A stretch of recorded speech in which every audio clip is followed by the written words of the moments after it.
अभी I will explain everything. ये बस आपको 2 मिनट समझाने के लिए दिखाया था मैंने। So this was just a small video which I have to tell। ये एनसीईआरटी की किताब है, ठीक है। So I am explaining everything from this NCERT. और आप अभी अंडमान में बारतंग आइलैंड, ठीक है, बारतंग आइलैंड। इस आइलैंड को पहुंचने के लिए आपको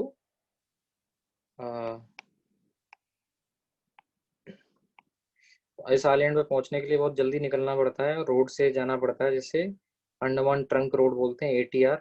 और अंडमान ट्रंक रोड से आप निकलते हो। और ये जो अंडमान ट्रंक रोड है जरावा रिजर्व से जाता है। जरावा ट्राइब्स हैं वहाँ पे अंडमान की। ऑफन इन द न्यूज, मैंने एक दिन आप लोगों के साथ उनके इशूज भी डिस्कस किए थे। तो बारतंग आइलैंड के लिए रास्ता जाता है वहाँ से। देन अंडमान ट्रंक रोड पर जाएंगे, वहाँ पे फिर वो that will drop you. Then वहाँ से शिप लेके आपको ऑन द अदर साइड जाएगा, वहाँ से फॉरेस्ट डिपार्टमेंट पास इशू करेगा आपको। After taking pass then you will be taken into the boats to this Baratang island. वहाँ पे थोड़ा ट्रैक करके you will reach this limestone caves. तो एकदम आपको ऐसे ही केव्स दिखाई देंगे जिनमें ये कैल्शियम जो है, ऊपर से कैल्शियम के जो क्रिस्टल्स हैं, कैल्शियम का जो डिपॉजिट्स हैं, आपको ऊपर से ऐसे लटके हुए दिखाई देंगे। और वहाँ के जो टूरिस्ट होंगे उनको डिफरेंट डिफरेंट नाम देंगे। ये देखिए सर, ये उसकी शेप है, ये उसकी शेप है। यहाँ तो कोई भी शेप ले सकता है, ये डिपेंड करता है कि किस तरह वो सॉलिडिफाई हुआ है। तो कोई किसी से मैच कर देगा उसको। सो वो टूरिस्ट का अपना तरीका होता है। But basically you have to understand कि ये जो बेसिक रॉक जो था, तो ये जो ऊपर का रॉक है, this is a Rocky layer, ठीक है। This is either limestone and dolomite. Limestone या डोलोमाइट किसी भी तरीके से नहीं बनते हैं। इनका एकमात्र तरीका ऑर्गेनिक होता है। सी के अंदर बहुत सारे क्रिएचर, बहुत सारे ऑर्गेनिज्म होते हैं जो अपनी बॉडी के अराउंड एक सॉलिड स्ट्रक्चर्स बनाते हैं, एक्सो स्केलेटन। उस स्केलेटन के अंदर वो रहते हैं। कई बार आप भी उनको लेके आए हो, तो कभी शंख बजाने का होता है, वो भी उसी से बना होता है। सो जो ये पत्थर जैसा ही तो होता है। वो शंख तो देखा होगा आपने, जो मंदिरों में बजाते हैं या जनरली पूजा के लिए यूज करते हैं। तो वो चीजें, तो ये वही पत्थर है। और ये अब ये जो पत्थर है, बहुत सारी जगह पे ये इस पत्थर के लैंडफॉर्म मिलते हैं, तो ये पत्थर वहां पे मिल सकता है। या फिर कई बार ऐसा होता है, इसके बीच में डिफरेंट रॉक्स की लेयर्स हो सकती हैं।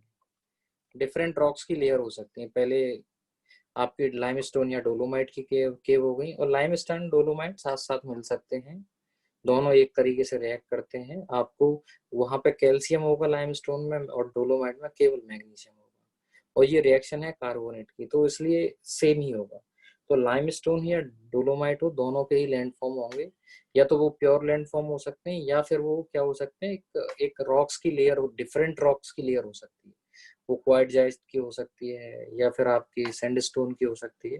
किसी की भी लेयर बीच में आ सकती है। वो हार्ड रॉक्स होंगे, वो ब्रेक नहीं होंगे।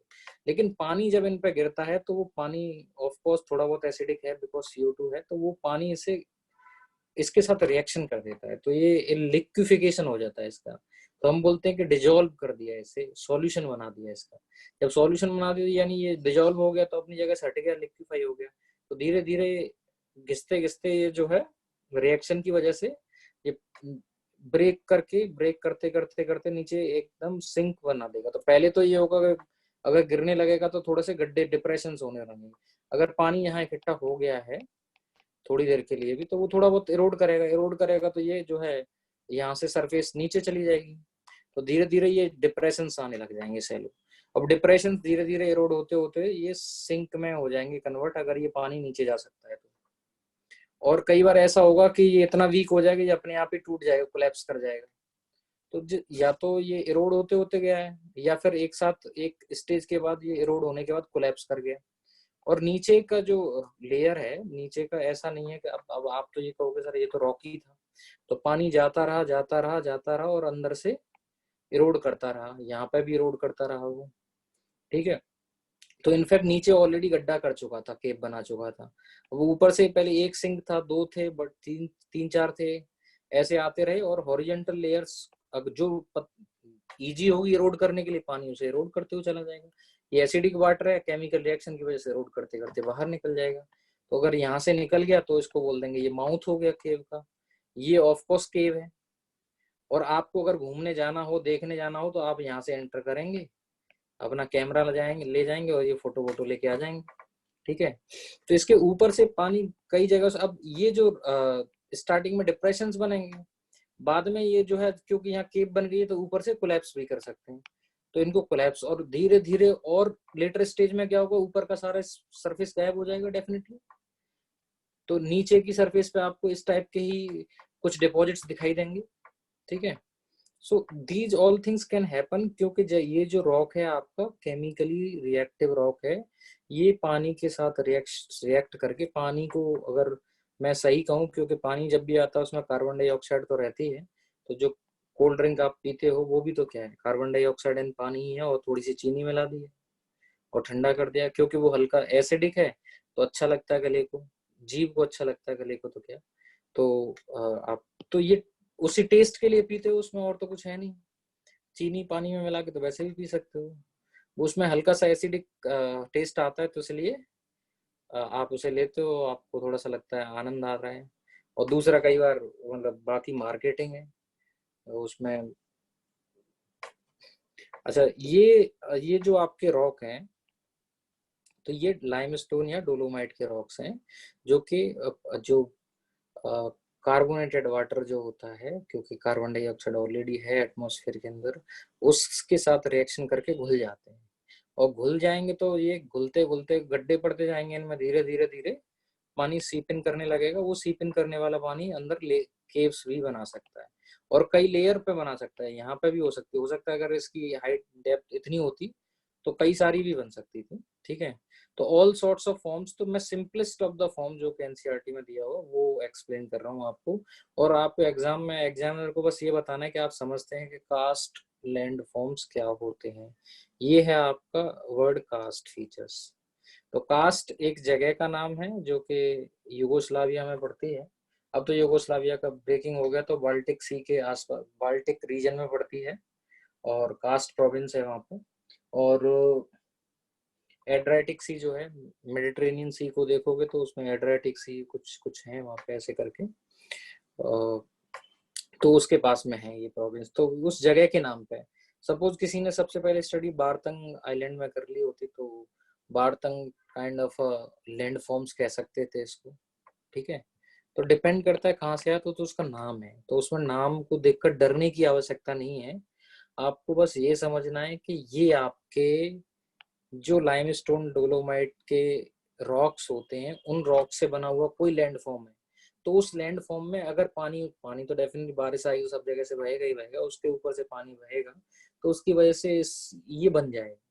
तो ऐसा नहीं कि बाकी लोगों की तरह आप भी इसे मान लो कि दिव्य दिव्य मतलब वो कहो कि शक्ति से बने हैं ये, कि इससे बने हैं, तो ऐसा कुछ नहीं है।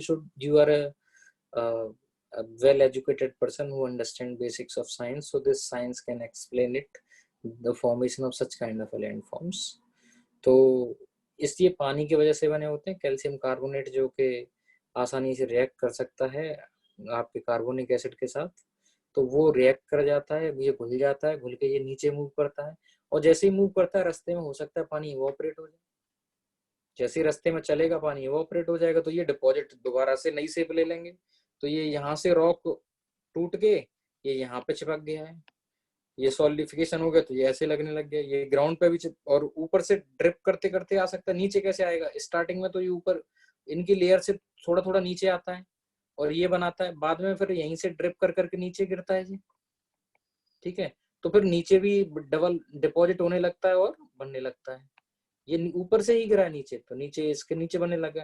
धीरे धीरे क्या होगा, ये ऊपर में भी डिपोजिशन हो रहा है, नीचे भी हो रहा है, ऊपर भी हो रहा है, नीचे भी हो रहा है। तो धीरे धीरे क्या है, दोनों मिल जाएंगे। ये दोनों मिल जाएंगे तो एक तरीके से हम कहेंगे कि पिलर बन गया साहब, ये मिल गए दोनों तो पिलर बन गए। तो ओवरऑल ये आपका रॉक है, या इसे रॉक कैवर्न्स भी बोल सकते हैं, अगर दोनों जगह से बंद होता है, छोटी सी ओपनिंग होती। ये इसका माउथ है। आपको अगर इनको देखने जाना है तो आप यहाँ से एंट्री मार के केव में जाके अंदर अंधेरा रहेगा हालांकि, और टूरिस्ट को अट्रैक्ट करने के लिए थोड़ा बहुत लाइटिंग का प्रोविजन कर लेते हैं, लेकिन अभी यहाँ पे तो नहीं है बारतंग आइलैंड में, क्योंकि वहां से ऊपर से ड्रिपिंग होती रहती है पानी की थोड़ी थोड़ी, और ये बनते रहते हैं। हर साल जाओगे, हर साल थोड़ा सा डिफरेंट फॉर्म में पाओगे इनको। They will always be, because this is always a work in progress. ठीक है, तो अभी इसी में ये बोल रहा है कि भाई भैया ऐसा है कि ये सरफेस है, सरफेस पे धीरे धीरे घुलने लगा, तो बोले सिंक बन गए। अरे जैसे घर में सिंक होता है ऐसे सिंक बन गया। तो कहने का मतलब है यहाँ से अब ये जो है, अब इस सिंक में सपोज करो कि ऊपर से पानी आया, पानी बहुत ज्यादा आया, 10 यूनिट पानी ऐड कर रहे हो, 1 यूनिट नीचे से निकल रहा है, नीचे का इसका जो ओपनिंग है छोटा है, तो ये एक लेक टाइप दिखने लगेगा। इस लेक में अगर पैर फंस गया तो आप नीचे डूब के एक सीधे केव में गिरेंगे। तो उसके नाम पे, या फिर ये जो है सिंक, ये बड़ा होता गया, धीरे धीरे बड़ा होता जाएगा, ये भी बड़ा होता जाएगा, तो आपस में बड़े होके ये मिल गए, तो ये पूरा से बोले सिंक वैली बन गई सब। ठीक है, और ये सिंक बनते बनते क्या हुआ कि पूरा पोर्शन कोलैप्स करके नीचे गिर गया, तो आपने बोल दिया सिंक कोलैप्स कर गया, कोलैप्स सिंक नाम दे दिया उसका। तो आप सिंक होल नाम दे दिए, सिंक कोलैप्स सिंक नाम दे दिए, सिंक वैली नाम दे दिए, वो आपकी मर्जी है। अच्छा, अब ये जो कैल्शियम के डिपॉजिट जो ऊपर की सरफेस पे ऊपर से हैंग कर रहे हैं पोजेट टाइप के, ऊपर से जो हैंग कर रहे हैं उनको आप बोलते हो स्टेलेगमाइट। ये भी आपके कैल्शियम के डिपॉजिट है, सेम रॉक है। और ये नीचे आके अगर सरफेस पे आ गया, नीचे ऊपर से इसी से टपक टपक के नीचे जो बना है, ठीक है, ठीक है, ऊपर से ये यहीं से ड्रिप कर करके ड्रिप, ये जो नीचे बन गया है इसको बोलेंगे स्टेलेगमाइट। तो ये माइट है और ऊपर में साइट है, टाइट है, जो भी बोलना है, स्टेलेक्टाइट और स्टेलेगमाइट। तो ये स्टेलेगमाइट ऊपर वाले फीचर्स हैं, ये नीचे वाले। स्टेलेक्टाइट और माइट अगर आपस में मिल जाए तो पिलर बन जाता है, और मिलेंगे तो है ही, क्योंकि यहाँ कैल्शियम डिपॉजिट होते होते ये बड़ा होता जा रहा है, और इधर में भी ऊपर से गिरता जा रहा है, तो ये भी ग्रो होता जा रहा है। तो टाइम के साथ इनका एक दूसरे की तरफ मूवमेंट हो रहा है, so they will meet and they will form pillars. These are also formed from the same material. So nothing very special about it, simplest of the possible landforms, but you see them, these landforms in India, in China in a large scale, in European land around Mediterranean in a large scale, in US in a large scale, and कई बार क्या होगा, अब आपका ऐसा होगा कि कोई stream आ रही होगी पानी की, और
सर अभी आवाज आ रही है क्या?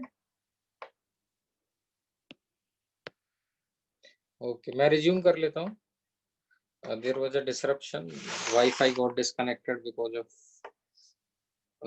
लाइट चली गई बीच में. So let me continue again. Okay. Okay, so let me share the screen. Okay, तो हम ये पढ़ रहे थे आपके कास्ट लैंडफॉर्म्स के बारे में पढ़ रहे थे. तो कास्ट लैंडफॉर्म्स जो है बेसिकली कैल्शियम कार्बोनेट या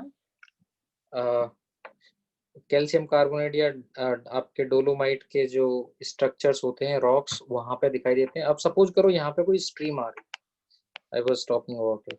अब ये यहाँ से एंटर करके इसमें से निकल के जाएगी और यहाँ से एकदम अपीयर होगी. तो ऐसा होगा कि कई बार इन सारी चीजों में स्ट्रीम्स जो है सरफेस से गायब हो जाएंगे and they will run between these landforms. So this phenomena you will also see in these type of a landforms. तो ये एक स्पेशल काइंड ऑफ लैंडफॉर्म्स होते हैं जो कि बहुत सारे पार्ट्स ऑफ द वर्ल्ड में मिलते हैं. ठीक है. एंड सो इसके बारे में एनसीईआरटी क्या लिखता है? The NCERT doesn't talk about this, have nothing to do with the ground water first of all. ठीक है. So remove this perception from your mind. It talks about the landforms जो कि ग्राउंड वाटर या जो कि water के इरोजिव action की वजह से बने, वाटर के द्वारा जो इरोजन हो रहा है उसकी वजह से बने. Is talking about that. ठीक है. सो जो रॉक्स होते हैं आपके limestone and dolomites, they are rich in calcium carbonate basically. So calcium and magnesium carbonate होते हैं और केमिकल प्रोसेस के थ्रू जब भी ये होता है तो ये डिजोल्व हो जाते हैं, डिजोल्यूशन, और ये प्रेसिपिटेट हो जाते हैं. ठीक है. तो डिजोल्यूशन का मतलब घुल जाना, प्रेसिपिटेट होने का मतलब जो है जब उसमें से पानी निकल जाएगा तो दोबारा से सॉलिड फॉर्म ले लेंगे. तो इनफैक्ट घुलकर नीचे मूव करते हैं, फिर इनमें से पानी निकल जाता है, ये नए फॉर्म ले लेते हैं. ठीक है. तो इस वजह से क्या हो रहा है? ठीक है.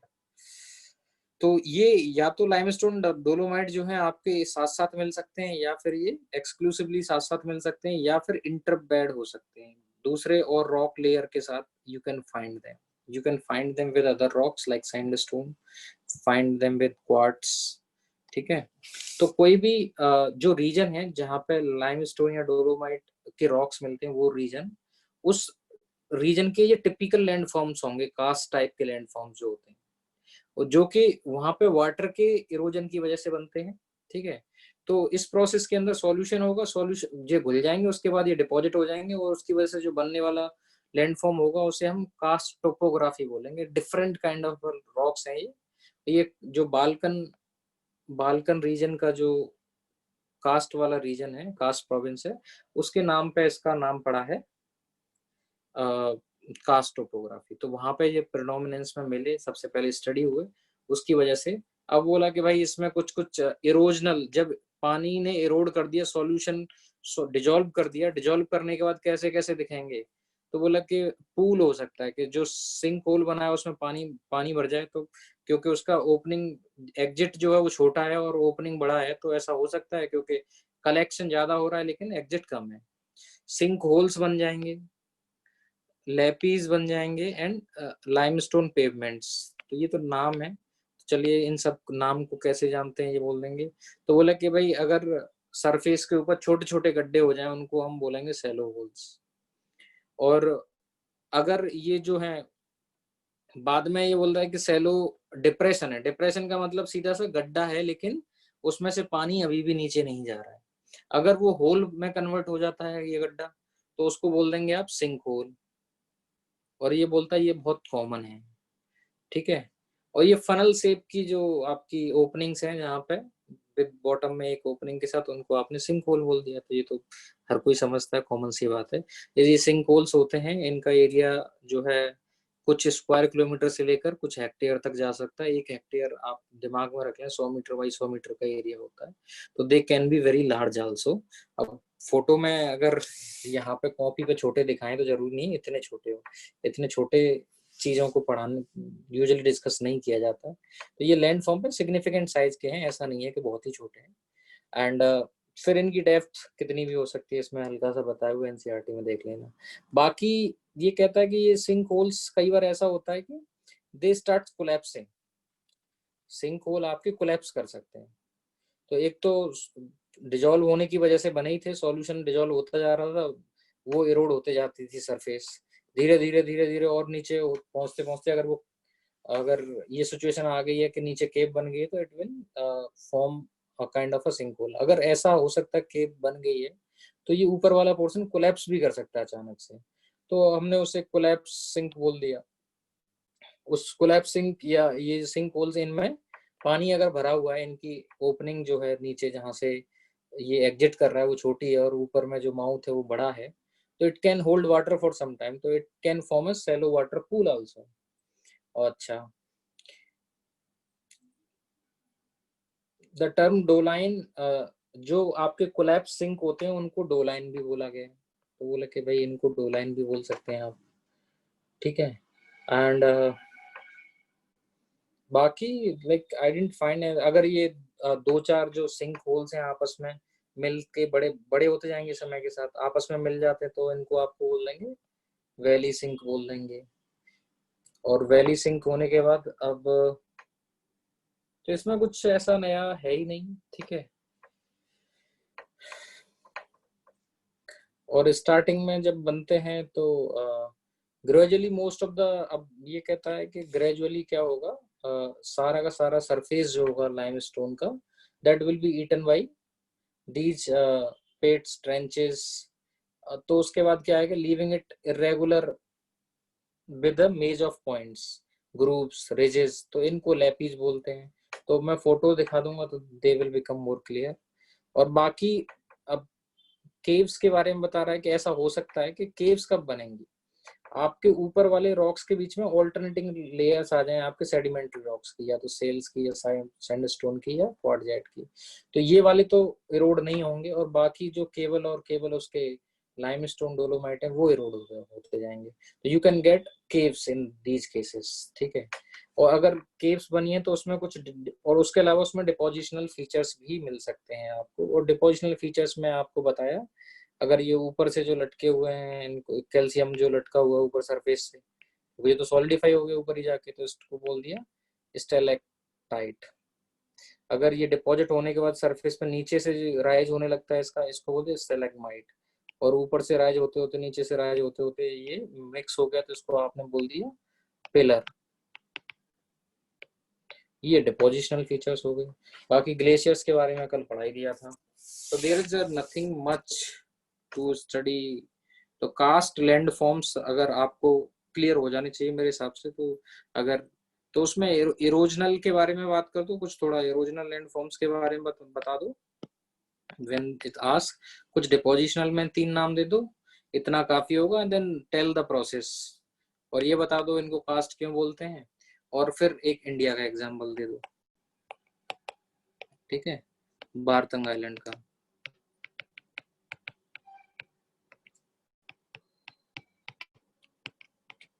ठीक है, बारतंग आइलैंड का एक छोटा सा एग्जांपल दे दो, ठीक है।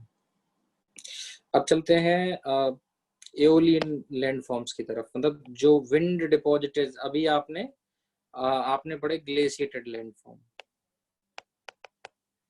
तो जो कि ग्लेशियर्स की वजह से, और दूसरा कास्ट पढ़े जो कि स्पेशल हैं आपके लाइमस्टोन डोलोमाइट की रॉक्स के ऊपर बनते हैं, ठीक है।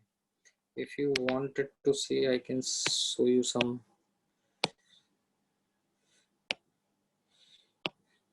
ये इंडिया के ही हैं, ये जो है ये बारतंग आइलैंड का ही है फोटो, और जिसमें आप देख सकते हो ये कैल्शियम ऊपर से डिपॉजिट होता जा रहा है और ऐसे फॉर्म में बना हुआ है।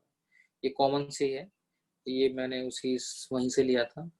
तो स्टेलेग्माइट जो है सरफेस से ग्रो कर रहे हैं, ऊपर से कैल्शियम यहाँ इनके ऊपर गिरता जा रहा है, ये ग्रो करते जा रहा है, और इसमें पिलर्स भी हो सकते हैं, ये दिखाएं। ये बाद में ऐसा हो जाता है आपका लैंडफॉर्म, अगर नीचे के रॉक्स जो हैं अगर इरोड नहीं होते, ऊपर की सरफेस इतनी ही बड़ी थी, तो इनकी हालत ये हो जाएगी एक समय के बाद। इनको आप जो है एक छोटा सा रग्ड जो एरिया है, ठीक है, अगर कोई बहुत बड़ा एरिया है तो इतनी बड़ी वो लेयर भी हो सकती है रॉक्स की, मतलब इतनी बड़ी केव्स भी हो सकती हैं, ठीक है। These are also common landforms you अगर डिपेंड करता है कि उसमें कितने टाइप के वो हैं, इट विल डिपेंड कि how many types of rocks are there, तो उतने ही डिफरेंट फॉर्म के लैंडफॉर्म्स आपको देखने को मिल जाएंगे। ठीक है, तो आप देख सकते हैं यहाँ कास्ट स्प्रिंग दिखाया हुआ है इसने, स्प्रिंग का मतलब वहां से एग्जिट हो रहा है, ऊपर से आ रहा है, नीचे ये रॉक कैवर्न बन गया, केव बन गया, इसमें ऊपर में स्टेलेक्टाइट हो गए, नीचे में स्टेलेगमाइट हो गए, बीच में कुछ पिलर्स भी हो गए। ठीक है, so this is just a common, अगर आपका रॉक जो है अंडरलाइंग रॉक अगर आपका लाइमस्टोन या डोलोमाइट का बना हुआ है तो this will be the situation. Okay, so let's talk about the these landforms which are formed by sediment deposited by air। अभी आपने ग्लेशियर आइस से बनने वाले लैंडफॉर्म्स देखे सारे के सारे। ठीक है, then you read about this karst landform जो कि एक स्पेसिफिक टाइप के लैंडफॉर्म्स हैं, जो कि लाइमस्टोन और डोलोमाइट काइंड के रॉक्स जो होंगे या तो प्योर रॉक हो एक्सक्लूसिव या इंटरबेड हो वो दूसरे रॉक्स के साथ। एक बेड ऊपर में इसका हो गया लाइमस्टोन डोलोमाइट का, फिर आपका जो है दूसरा बेड या लेयर जो जिसे बोल सकते हैं वो आपकी सेडिमेंट्री अदर रॉक्स की हो गई, अदर सेडिमेंट्री रॉक्स की, फिर इनकी हो गई इस टाइप का। और ये सारे के सारे जो लाइमस्टोन डोलोमाइट है ओशियानिक ओरिजिन के ही रॉक है। ठीक है, okay, so I am telling about aeolian landform. तो पहले मैं बता दूं एओलियन लैंडफॉर्म्स क्या है कि the features of earth surface which are produced either by erosive और डिपोजिशनल एक्शन ऑफ विंड। तो विंड के एक्शन की वजह से जो बनने वाले लैंडफॉर्म्स हैं उनकी वजह, और ये मोस्ट प्रोमिनेंट कहाँ रखेंगे, आपके डेजर्ट वाले एरियाज में रखेंगे। तो डेजर्ट वाले एरियाज में अगर वर्ल्ड का मैप है, तो जिनको नहीं पता है ये वर्ल्ड का मैप है, ये देख लें।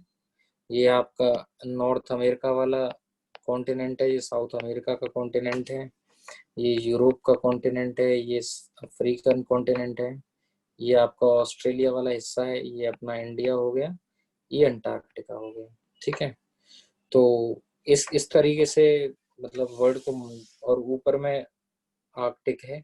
ठीक है, यहाँ पे ये आपका पैसिफिक ओशियन हो गया, इसको नॉर्थ पैसिफिक बोल दो, इसको साउथ या अटलांटिक हो गया, नॉर्थ अटलांटिक साउथ अटलांटिक, ये इंडियन ओशियन हो गया आपका, और ये फिर से इधर में, क्योंकि अर्थ एक गोला है तो इस मैप को अगर फोल्ड करके मिला दो तो ये जो दिख रहा है ये और ये एक ही चीज है, दिस इज सेम।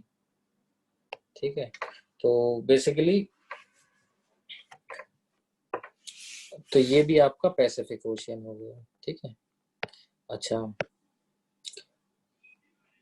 अब यहाँ पे वर्ल्ड में जो मेजर आपके डेजर्ट्स मिलते हैं, ये अटकामा डेजर्ट है, ये वर्ल्ड का ड्राईएस्ट डेजर्ट है, और यहाँ पे हमने दिखाया हुआ है ये कोल्ड एयर मास।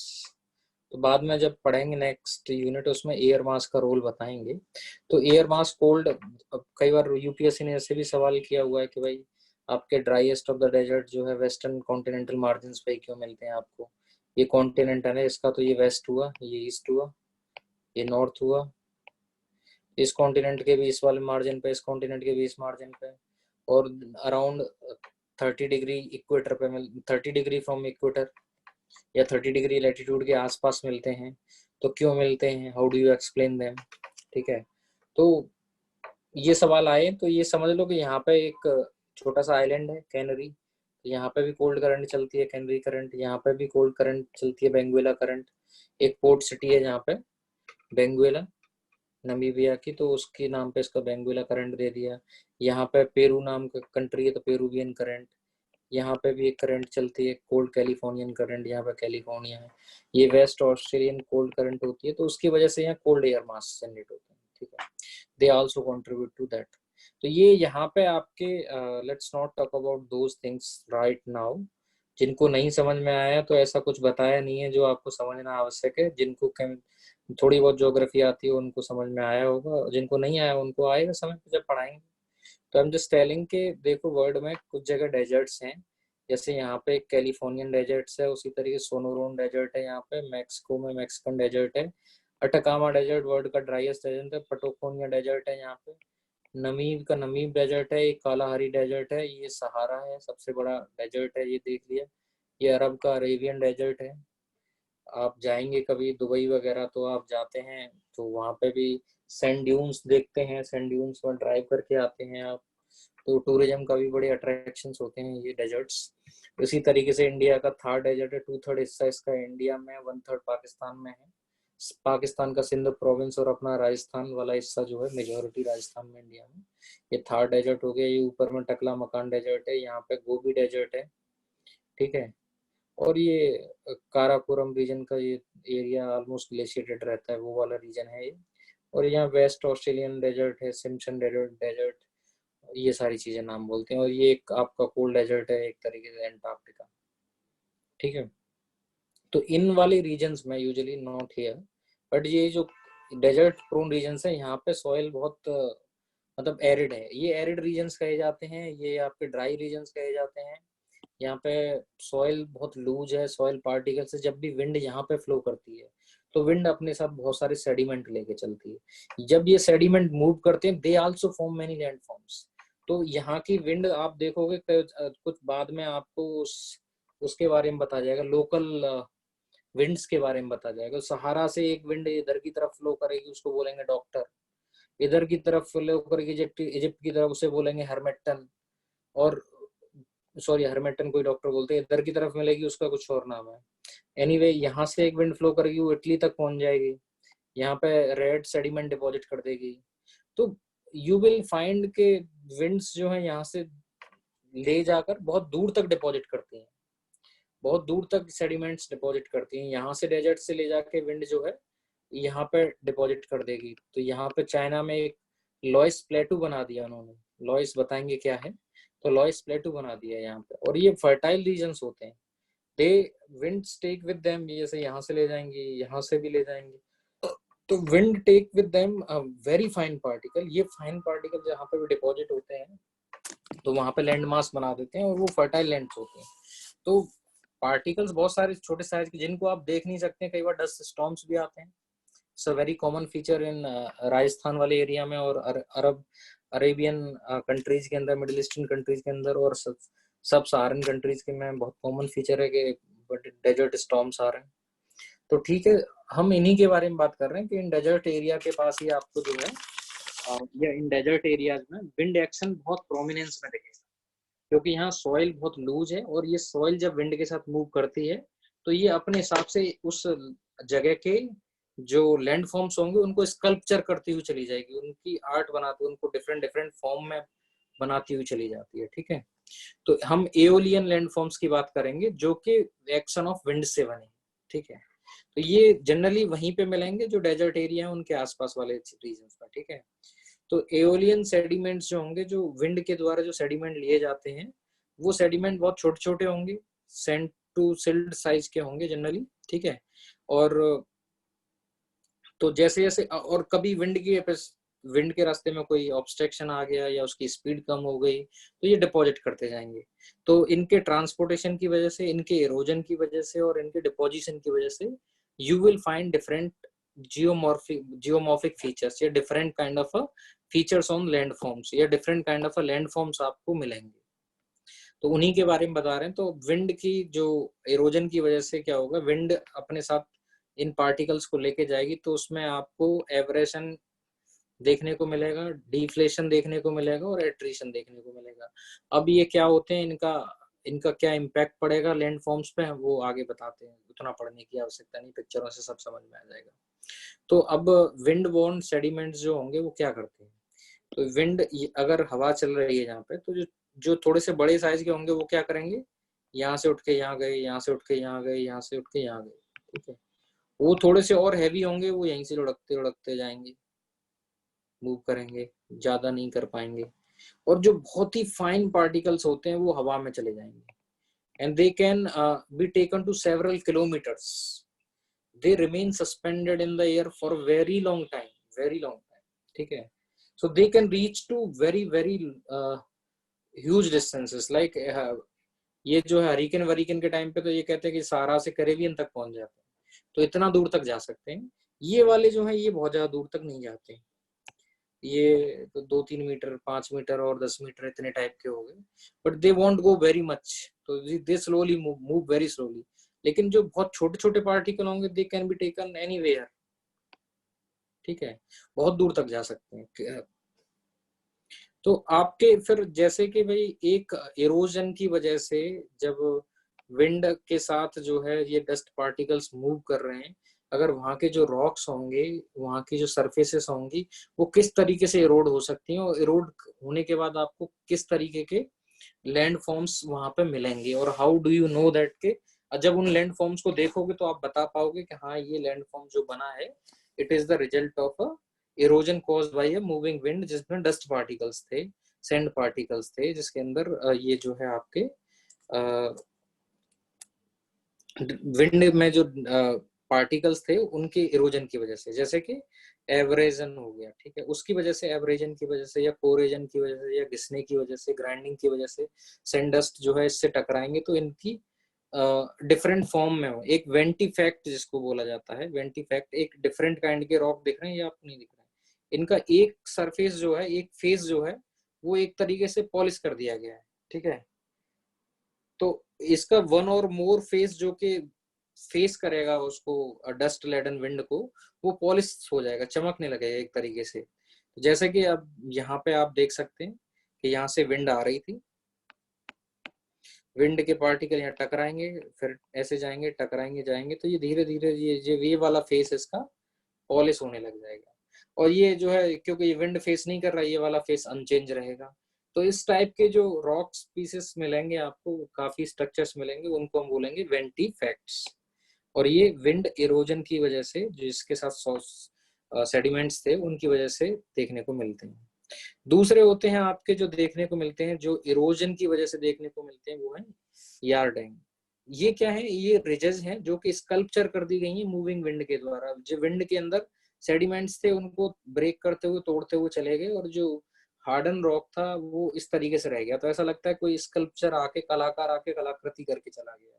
ये नेचर की कलाकृतियां हैं जो कि मूविंग विंड ने जिसमें सेडिमेंट्स थे उसने कर दी है, ठीक है। तो विंड की डायरेक्शन कुछ ऐसे रही होगी, और सामने वाले जो वीक रॉक्स थे वो पास हो गए, जो जो मतलब थोड़े से सॉलिड थे वो डटे रह गए, और आज उनकी ये फॉर्म हो गई। धीरे धीरे मिलियंस ऑफ ईयर्स में इरोजन की वजह से ये फॉर्म है इनकी, ठीक है। दो they will be elongated along the direction of wind. तो विंड अगर इधर से गई होगी तो ये उस तरीके से पतले से इस तरीके से जो है इलोंगेटेड रहेंगे, इस तरफ लंबे रहेंगे। तो यारडांग हो गए आपके, और आपके ये हो गए वेंटिफैक्ट्स, ठीक है। और मशरूम या टेबल रॉक या pedestal rock, mushroom rocks, table rock, pedestal rocks जो है, ये भी विंड इरोजन की वजह से, जैसे कि ये एक टेबल रॉक टाइप है, तो यहाँ पे विंड इरोजन कम हुआ और यहाँ पे विंड इरोजन ज्यादा हो गया, इस वजह से ये इस टाइप का यूनिक फॉर्म आ गया। यहाँ इस वाले एरिया के अंदर ऊपर में ये डिपेंड करेगा कि भाई सॉइल के अंदर जो सेडिमेंट्स थे उनका साइज बड़ा था, तो बहुत ऊपर तक नहीं ले जा सकते, तो नीचे ज्यादा इरोडिव एक्शन होता रहा और ऊपर में कम हुआ। और ऐसा भी हो सकता है कि ऊपर वाला रॉक का पीस जो है मोर रेजिस्टेंट टू इरोजन था, और ये एक बार इरोज ज्यादा होते लग गया तो भाई इस, और ऊपर वाले की ओरिएंटेशन ऐसी थी कि विंड जो उस तरफ इतना अपलिफ्टेड नहीं था, तो उसे टच नहीं कर पाया, या पीछे का लैंडफॉर्म ऐसा था कि इसने ऊपर की तरफ विंड की स्पीड को स्लो रखा। तो बहुत सारे कारण हो सकते हैं, लेकिन उसकी वजह से डिफरेंशियल कटिंग हो गई इसकी, और ये डिफरेंशियल कटिंग की वजह से आज ऐसा खड़ा है। तो जैसे कि मशरूम निकल आया हो, मशरूम तो देखा ही है सबने, तो मशरूम निकल आया अर्थ में से, तो मशरूम नहीं निकला है, और ये किसी ने जादू नहीं किया है। या फिर ऐसे कोई टेबल रॉक रखा हुआ है या पेडेस्ट्रल रॉक रखा हुआ है, रास्ते में कोई रॉक रख के कि भैया ये मेरा मार्किंग साइन है कि मैं यहाँ आया था, और अपना नाम लिख के चले जाओ, और जैसे इंडिया में लगते हैं फलाना ढिमकाना, ए लव्स बी, ऐसे करके। तो आई मीन कोई अपना उस टाइप के ये रॉक्स हैं, तो ऐसा नहीं है कि जादू से हुआ है या किसी ने बने हैं। ये जो मूविंग एयर है उसकी मेहरबानी है, उसके अंदर जो डस्ट पार्टिकल्स है उसकी वजह से ये मशरूम शेप के जो जो रॉक हैं, पीसेस हैं, they are also form because of the abrasive action, erosive action of the wind. तो इस टाइप के मिल सकते हैं। एक ये देख लो, तो मशरूम की शेप का इसलिए बोल दिया, मशरूम बोल दिया, ठीक है। तो विंड इरोजन की वजह से आपको, तो ये एक तरीके से सैंड का ब्लास्ट हो रहा है इस सरफेस पे, तो ये जो सरफेस है वो घिसती जाएगी, घिसती जाएगी, और ये चिकना हो जाएगा, ठीक है। और ऐसा हो सकता है कि बाद में ये ऐसा हो जाए कि भाई इधर से विंड आने लग जाए तो फिर ये भी चिकना हो जाएगा। तो ये इनको तो इसलिए इसके कई सारे चिकने फेस भी हो सकते हैं, कोई जरूरी नहीं एक ही हो, ठीक है। तो इनको बोला जाता है वेंटिफेक्ट। और ये दूसरे होते हैं यारडांग्स, तो वो स्कल्पचर्ड बेड रॉक है, बेड रॉक की स्कल्पचरिंग कर दी गई तो उसको बोलेंगे यारडांग। और तीसरा होता है ये आपके मशरूम बॉक्स, तीसरा होते हैं मशरूम बॉक्स। यारडांग जो बताया था आपको रिजेज हो गई, तो जो बेड रॉक था पूरा का पूरा स्कल्पचर कर दिया हवा ने, तो वो टूट के इस शेप में डिफरेंट शेप में दिखने लग गया, तो इसको बोलते हैं यारडांग, ठीक है। तो मशरूम्स ऑफ यारडांग और वेंटिफैक्ट्स ये मिलते हैं आपको। अब कई बार ऐसा हो सकता है कि अब ये इस पूरे ये ऊपर वाला जो सरफेस था ओरिजिनल सरफेस, विंड चलती आई और विंड इसको उड़ाते उड़ाते उड़ाते उड़ाते उसको खत्म करते गई, उसको काटती आई। अब ये जो रॉक है ये लेकिन हार्ड था, ब्लॉक ऑफ वेदरिंग रेजिस्टेंस है, ये इतना आसानी से कटता नहीं है, वेदरिंग रेजिस्टेंट रॉक है। तो बाद में क्या मिलेगा, ऐसा लगेगा कि ये रॉक अकेला खड़ा है, तो बोलेगा भाई कैसे आ गया ये, तो इसको बोलते हैं इंसलबर्ग। मतलब ज्योग्राफी में ऐसी चीजों को जो एकदम खड़ी हैं ऊपर से उनको बोला जाता है इंसलबर्ग, ठीक है। Geographical features which are lying all alone, तो ये यही अकेला है, बाकी सब डेजर्ट है आसपास और बीच में पत्थर खड़ा है, तो ऐसा हो सकता है डेफिनेटली। तो दी ज्यादा रेजिस्टेंस रॉक्स हैं, ठीक है। एक मोनो कह सकते हैं मोनो माउंटेन टाइप है, ठीक है। तो उस टाइप का ये फीचर है, जैसे कि एक आपका ऑस्ट्रेलिया में मिलता है आपको आयर्स रॉक जिसे बोलते हैं बहुत कॉमन में, आयर्स रॉक, ठीक है। तो आप ये इंसलबर्ग हैं basically, they are also result of this by air, मतलब विंड के द्वारा जो एरोजन हुआ, तो ऊपर की सरफेस तो लेगी, लेकिन जो resistance rock which is expose to the surface it is not breaking. Now you will see this, और ये वाला फेस जो है सामने था तो ये जो है ज्यादा एरोड हो गया, तो डिपेंड करता है। बट ये आइसोलेटेड रॉक्स खड़े हैं, जैसे कि एक आयर्स रॉक है आपका, तो ये तो प्रीलिम्स में सवाल पूछ लिया जाता है कहाँ मिलता है आयर्स रॉक, या ये इंसलबर्ग क्या होता है, विच इज इंसलबर्ग। तो आयर्स रॉक वैसे भी याद कर लेना, आई थिंक एनसीईआरटी की किताबों में आपने पढ़ा ही होगा, प्रीलिम्स के सवाल देखे होंगे तो कहीं ना कहीं ये आया होगा, तो शायद दिमाग में रिंग कर रहा होगा अभी। दूसरा क्या होता है कि आपका एक तो इरोजन की वजह से ये फीचर आएगा, ठीक है। इरोजन की वजह से आपको इंसलबर्ग मिल सकते हैं, इरोजन की वजह से आपको वेंटिफैक्स मिल सकते हैं, यारदांग मिल सकते हैं और मशरूम रॉक्स मिल सकते हैं। जब विंड इरोड करती हुई जा रही है, सैंड के जो पार्टिकल इनकी सरफेस पर टकराएंगे और इनको धीरे धीरे धीरे धीरे थाउजेंड्स ऑफ ईयर में धीरे धीरे दे विल इम्पैक्ट। तो एक से फर्क नहीं पड़ता, so many dust particles colliding और every day they are colliding and they are colliding for a long time, they will make a difference. नहीं बोलते जैसे कि रस्सी के आने जाने से जो पहले कुएं होते थे वो पत्थर के बने होते थे, तो उस पर भी निशान पड़ जाते थे, तो आप इतने धीमे धीमे मूवमेंट से उससे डाल सकते हैं, उसी तरीके से धीमे धीमे ये सॉइल के पार्टिकल्स भी कटिंग कर सकते हैं आपके लैंडफॉर्म की। So now I will be talking about this deflection, ठीक है। तो डिफ्लेक्शन का मतलब क्या हुआ कि आपकी जो सरफेस है लैंड की वो लोअर हो जाती है, लोअरिंग ऑफ द सरफेस, ठीक है। सरफेस विंड एक्शन की वजह से आपके सेडिमेंट रोड होते जाएंगे और सरफेस लो हो, अगर कहीं पे हो रही है ऐसा, तो हम बोलेंगे कि डिफ्लेट हो गई है आपकी जो है। इन्फ्लेट ऊपर बढ़ना होता है, डिफ्लेशन नीचे बढ़ना हो जाता है। डिफ्लेक्शन एक तरीके से नीचे मूवमेंट है उसका, ठीक है। तो इसकी वजह से आप बेसिकली डेजर्ट्स में आपको डेजर्ट पेमेंट मिलते हैं, डेजर्ट पेवमेंट, पेवमेंट का मतलब पैदल चलने का रास्ता, पेवमेंट उसे बोलते हैं, ठीक है। तो अब इस पेवमेंट बनते हैं डिफ्लेशन की वजह से, डिफ्लेक्शन की वजह से। तो ये सरफेस होती हैं पेवमेंट्स जो आपकी जिस जो फाइन पार्टिकल्स हैं वो ब्लो कर दिए गए विंड के द्वारा, कोर्स सेडिमेंट जो है उनमें पेबल्स एंड ग्रेवल्स ही बचे हैं, तो इसलिए उनको और डेजर्ट्स में ऐसी ऐसे पेवमेंट मिलते हैं आपको, तो वो भी विंड एक्शन के थ्रू बने हैं। और जैसे इनको ऐसे समझ सकते हैं कि ये पहले ये आपका वो था डेजर्ट लैंडस्केप था और विंड ऐसे चलती है, विंड ऐसे चलेगी तो क्या होगा, धीरे धीरे जो फाइन पार्टिकल्स हैं डस्ट वस्ट उड़ गई, तो लेकिन बाहरी पार्टिकल तो यहीं रह गई, बाद में और भी उड़ गई, तो ये यू विल फाइंड कि यहाँ पे कोर्स मटेरियल बहुत ज्यादा है एंड यू विल गेट, इनको लैग डिपॉजिट भी बोलते हैं, लैग मींस जो पीछे रह गए, नहीं बोलते यू आर लैगिंग बिहाइंड, भाई आगे चलो, तो मतलब पीछे रह गए, तो the deposits which have been left behind, ठीक है, they are called lag deposits, ठीक है। तो टाइम के साथ धीरे धीरे over the thousands of year this will happen, ठीक है। तो इस तरीके से ये जो है आपको डेजर्ट पेमेंट्स मिल जाएंगे। This is how you explain the formation of desert pavement.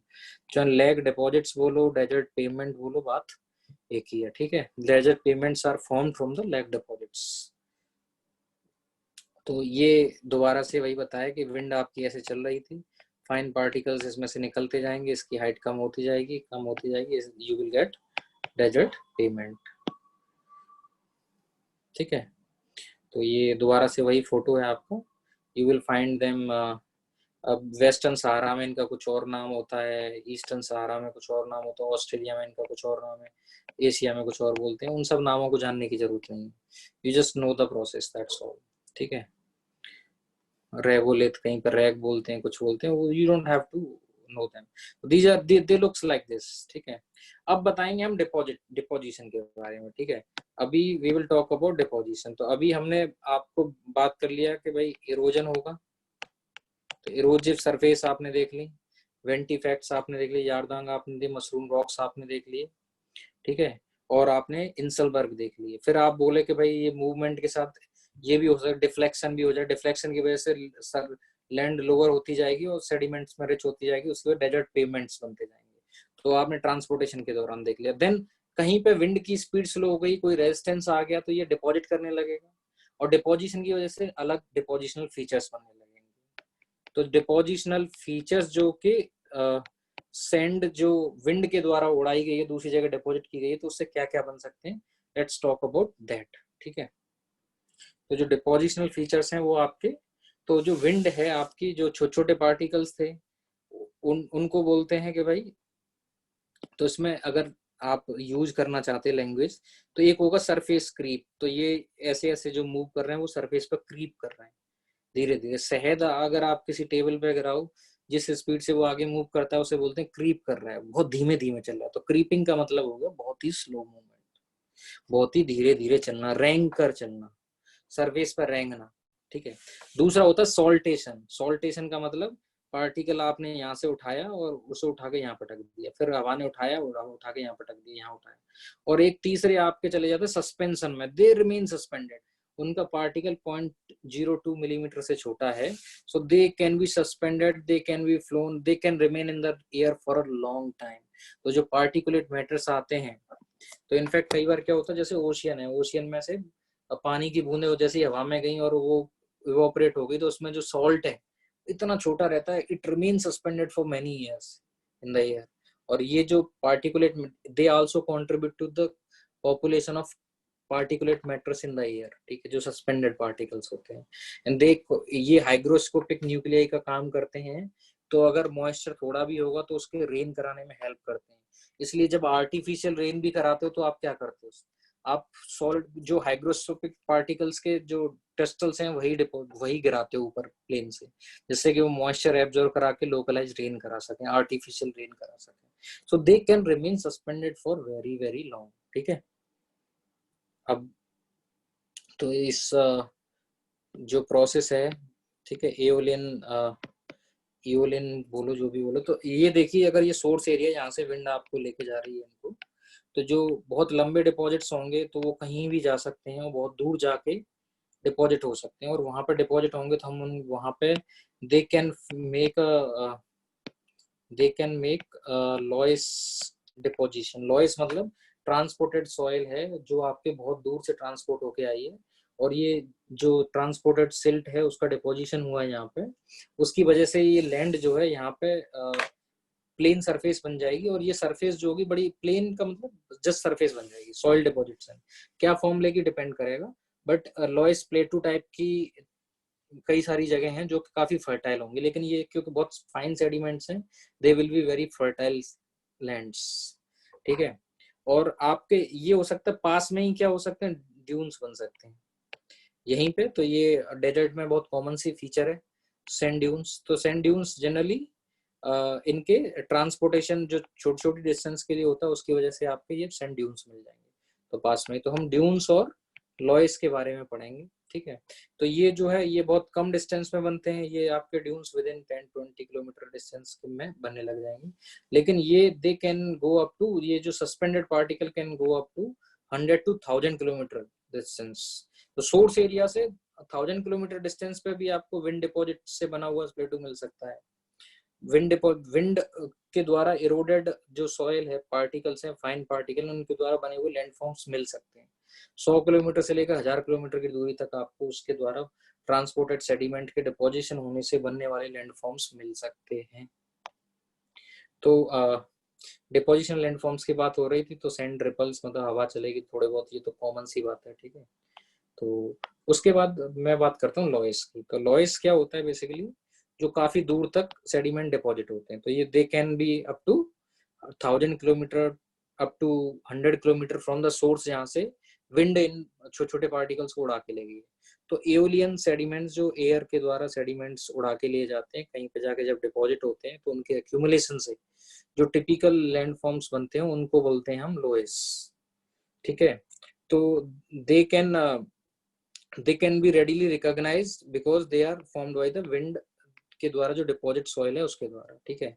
तो loess is a raw material for many best of the agriculture soil. In fact ये मोली सॉल बोला है, सॉल एक्चुअली एक केमिकल टर्म है। सॉल इसलिए, मतलब ये कोलोइडल सोल्यूशन होता है सॉइल का, तो इसलिए इसको भूल जाओ। जब सॉइल का क्लासिफिकेशन बढ़ाते हैं तो वहां पे इन शब्दों का यूज होता है। तो आप बस इतना समझ लो कि one of the best fertile soils जो होती हैं वो लॉइस में मिलती हैं। लॉइस जो है makes many of the best of the fertile soils. You find them in many areas. Credit, बहुत सारे एरिया जो हैं वो इसलिए इतने फर्टाइल हैं क्योंकि वो ट्रांसपोर्टेड सॉइल के द्वारा बने, wind transported soil. Mind you, air, पानी के द्वारा जो ट्रांसपोर्टेड सॉइल होगी हम उसको एलुवियल सॉइल बोलेंगे, ठीक है। विंड के द्वारा जो ट्रांसपोर्टेड सॉइल है टू अ लार्ज डिस्टेंस, उसको बोल रहे हैं हम लॉइस, ठीक है। तो लॉइस के द्वारा जो लैंडस्केप बने हैं आपके, वो देखिए यहाँ पे आपको मिल जाएंगे आपको। अब यहीं पे क्यों मैंने, उसके लिए आपको विंड की डायरेक्शन जानना जरूरी है, दैट्स ऑल। ये आपका चाइना वाले रीजन में मिल जाते हैं, यहाँ पे मिल जाते हैं, ठीक है। कुछ कुछ ये वाले चीज जगह हैं जहाँ पे आपको लॉइस मिलते हैं, ठीक है। These are the most fertile soil of the world, one of the most fertile soils हैं, सॉरी। आई होप, ओके, क्या होगा,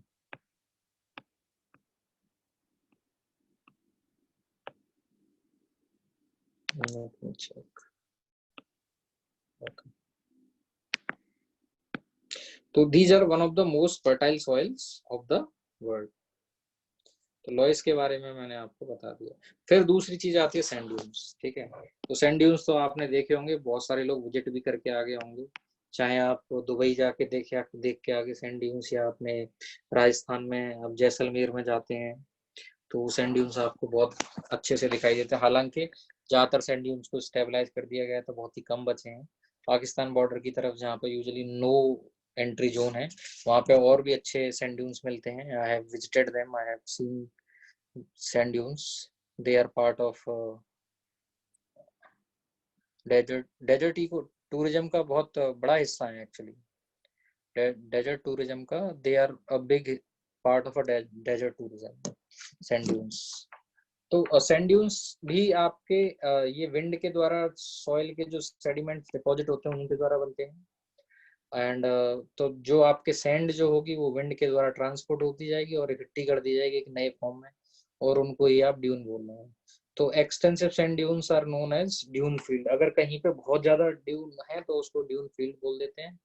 और एनीवे तो डेजर्ट लैंडस्केप को देखोगे तो बहुत सारी कॉमन सी बातें, ड्यून बनने के बहुत सारे कारण होते हैं। किसी भी वजह से ये जो है, जो विंड जो है कहीं पे पाइल अप होना स्टार्ट होगी। जैसे ही पाइल अप होना स्टार्ट होगी, तो जब ये सेडिमेंट्स को ऊपर लेके जाएगी तो इसकी स्पीड में चेंज आने लगते हैं, ठीक है। तो कोई भी एक ऑब्स्टेकल भी आ गया रास्ते में, तो इसके पीछे जो है जैसे नॉर्मल डिपॉजिट होने लगते जाएंगे, और इस तरीके से डिपॉजिट, अब डिपॉजिट अब ऐसे होने लग गया तो ऊपर बढ़ेगा तो स्पीड कम हो जाएगी, फिर नीचे ऐसे आएगा। यहाँ यहाँ एक्चुअली ये बचा हुआ, तो यहाँ पे डिपॉजिट ही नहीं होगा वो जनरली। इतने ऊपर तक उड़ा के ले जाना, डिपॉजिट करना बहुत डिफिकल्ट है। तो ये जो है इस तरीके से डिपॉजिट होते जाते हैं। तो इस टाइप का एक फीचर बनता है, बाद में ये खत्म हो जाएगा इनफैक्ट, और ये इसका ऐसा स्लिप फेस दिखाई देगा और आप इन पे आराम से चढ़ के जा सकते हैं। और ये ड्यून हो सके कल मूव करके कहीं और बन सकता है। तो जरूरी नहीं है कि ऑब्स्टेकल ही हो, ठीक है, नॉट नेसेसरी। वंस एक ड्यून बन जाता है तो दूसरे ड्यून के फॉर्मेशन को वो प्रमोट भी करता है। So this is just example which is use. आपको ये नहीं लिखना है कि पत्थर आ जाएगा तभी से डिपॉजिट होना स्टार्ट होगी। I am just telling one example. Any obstacle, any reason, anything can be the reason for it. कोई भी डिफरेंट फॉर्म्स, किसी भी विंड की डायरेक्शन चेंज हुई या कुछ हुआ उस वजह से या कम हुई तो कुछ इकट्ठे होके रह गए, और बाद में अगर उसके ऊपर दोबारा से डिपोजिशन स्टार्ट हुआ तो एक टिपिकल फीचर्स है इस तरीके से जो है आपके सेंड जो है डिपॉजिट करती है। तो सेंड को आप कैरी करके डिपॉजिट करोगे तो इस टाइप के डिपॉजिशन की वजह से आपको बहुत सारे टाइप्स ऑफ ड्यून मिलते हैं, और विंड की डायरेक्शन पे, विंड की स्पीड पे, विंड की इंटेंसिटी पे और लैंड फॉर्म पे, लैंड उनके साइजेस पे डिपेंड करेगा कि किस टाइप का ड्यून बनेगा। ड्यून का फॉर्मेशन कई तरह का होता है, ठीक है। तो ड्यून का फॉर्मेशन डिपेंड करेगा विंड की स्पीड पे, कितनी स्पीड से चल रही है, कितनी कंसिस्टेंसी से चल रही है, किस डायरेक्शन में चल रही है। दूसरा सेडिमेंट की सप्लाई क्या है, उनका साइज क्या है, ठीक है। ये सारी चीजें डिसाइड करती हैं कि आपको किस किस फॉर्म। तो कई तरह के डून्स मिल सकते हैं। एक मिल सकते हैं बारचंस। तो उस बारचंस में क्या होगा कि इस टाइप के एक अपोजिट, ये कह लो कि पैराबोला है, तो ये इधर से ऐसे डिपॉजिट होगा, ये स्लिप, ये इसका विंड को फेस करता हुआ वो है फेस, और ये उसका लीवर्ड साइड है। तो यहाँ विंड बहुत धीमी स्पीड से जाती है। इनफैक्ट यहाँ पे एडी करेंट्स चलने ऐसे लगने, विंड आने के बाद ऐसे टर्न भी हो जाती है, तो इससे कि ये फेस जो है एकदम क्लीन हो जाता है। तो इस टाइप से, तो इनको बोल देते हैं बारचंस। तो बारचन का फोटो बना के आ जाओ। You don't have to explain the science के वाई ये शेप क्यों लिया। विंड के डायरेक्शन पे, विंड की स्पीड पे, और आपके सेडिमेंट के साइज पे, सेडिमेंट की सप्लाई पर डिपेंड करेगी शेप। तो कई तरह की शेप हो सकती है। विंड चारों तरफ से चल जाए तो ये जो है स्टार शेप में आपको मिल सकते हैं। You can get them in star form, you can get them in parabolic form, barchans के opposite. You can get them in transverse form also. ऐसे ये बहुत ही लंबे इस एरिया में इस तरीके से बन गए तो ठीक है। यू कैन गेट ट्रांसवर्स का मतलब आप इधर जा रहे थे, ये ऊपर जा रहा था। ट्रांसवर्स का मतलब जस्ट 90 डिग्री। तो विंड इधर जा रही है, ये ऊपर की तरफ उड़ गया। Then you can also got longitudinal, मतलब अलोंग द विंड। तो ऐसे पतले पतले आपके लैंडफॉर्म, इस ड्यून्स बन गए। तो ड्यून 4-5 तरीके के बता दो उतना ही काफी। और भी तरीके के ड्यून्स होते हैं, लेकिन कितना याद करोगे, कहीं तो रुकोगे। तो अब पांच फीचर बता दो, 5 तरह की शेप को एक्सप्लेन कर दो, इतना काफी है, ठीक है। और अगर बताना ही है तो मतलब आप 3 तरह के भी बता सकते हो। मोस्टली यही ज्यादा डोमिनेंट होते हैं, या तो आपके ट्रांसवर्स होंगे, पैराबोलिक होंगे, या लॉन्गिट्यूडनल होंगे। और बारचंस बता सकते हो, बारचंस आर आल्सो कॉमन, ठीक है। तो अगर स्टडी एक ही डायरेक्शन में विंड चलता रहे तो बारचंस मिल जाएंगे। अगर कई डायरेक्शन से विंड आ रही है या विंड की डायरेक्शन चेंज हो रही है तो स्टार बन जाएंगे। स्टडी चल रही है मॉडरेट, लेकिन विंड स्पीड मॉडरेट है, तो बोले कि वो ट्रांसवर्स पे ही खत्म हो जाते हैं। और अगर बहुत ज्यादा स्ट्रॉन्ग चल रही है तो फिर वो पैराबोलिक बन जाते हैं। तो आपको ये सब ना तो याद करना है, ये ना बताना है, बट जस्ट विंड की स्पीड, विंड की डायरेक्शन, और विंड कितनी स्टडी है, एंड सेडिमेंट की सप्लाई कितनी है, सेडिमेंट का साइज क्या है, उस पर डिपेंड करेगा कितनी हाइट तक जाएंगे, किस टाइप के बनेंगे। There are other shapes also. I have limited myself to these 5 only. So just tell them कि बारचंस हैं, स्टार्स हैं, ट्रांसवर्स हैं, लॉन्गिट्यूडनल है, पैराबोलिक है। तो अगर नॉर्मल बन रहे हैं तो उनको बोले बारचन बोल दिया, उसके अपोजिट बन गया तो पैराबोलिक हो गया। विंड डायरेक्शन के पैरेलल रिपल्स हैं उसमें, तो उसने आपने बोल दिया उसकी लॉन्गिट्यूडनल हो गया। और बाकी एक विंड डायरेक्शन के अपोजिट में है तो ये हो गए ट्रांसवर्स 90 डिग्री पे। अगर ये चारों तरफ से विंड अगर ऐसे चलने लग जाए किसी भी कारण से, अगर इधर माउंटेन कर दो, इधर कर दो, उधर, तो वैसा हो सकता है, तो आपको इस टाइप के मिल जाएंगे। तो डिपेंड करेगा, लोकल टोपोग्राफी भी इनको मॉडिफाई कर सकती है, ठीक है। तो ये तो आपके डेजर्ट लैंडफॉर्म्स डिपोजिशन के द्वारा जो बनते हैं। तो डिपोजिशन के द्वारा बनने वाले लैंडफॉर्म्स में मैंने पास में बनने वाले बताए और दूर में बनने वाले बताए, ठीक है। I have just told you about sand dunes and loess, ठीक है। सैंड ड्यून्स और लॉयस के बारे में बताया, और यहाँ पे मैंने आपको बताया था कि भाई अगर पास में ही जो बनते हैं वो आपके सैंड ड्यून्स होते हैं, और दूर में you can deposit them up two thousands of kilometre. अगर वहां पर डिपॉजिट हो जाते हैं तो यू विल गेट, वहां पर डिपॉजिट हो जाते हैं तो यू विल गेट लॉइस, ठीक है। तो डिपोजिशन में बस, तो अब बेसिकली समरी इसकी यही है। This the summary of the class is that के जो आपको इरोजन में बताया, अगर सेडिमेंट्स जो हैं विंड के द्वारा एरोड हो रहे हैं तो they can also again form the very different kind of land forms. तो वेंटी फैक्ट्स बताया था आपको, यारडांग बताया था, मशरूम रॉक्स बताया था, ठीक है। और मैंने आपको बताए थे ये मशरूम रॉक्स बताए थे, यारडंग से बताए थे, एंड क्या बोलते हैं इंसलवर्ग। फिर ड्यूरिंग ट्रांसपोर्टेशन अगर जो लैंड है, लैंड जो है वो अगर धीरे धीरे छोटी होती जाती है तो डेजर्ट पेवमेंट्स मिल जाएंगे आपको, डेजर्ट पेवमेंट, ठीक है। And then you can also gate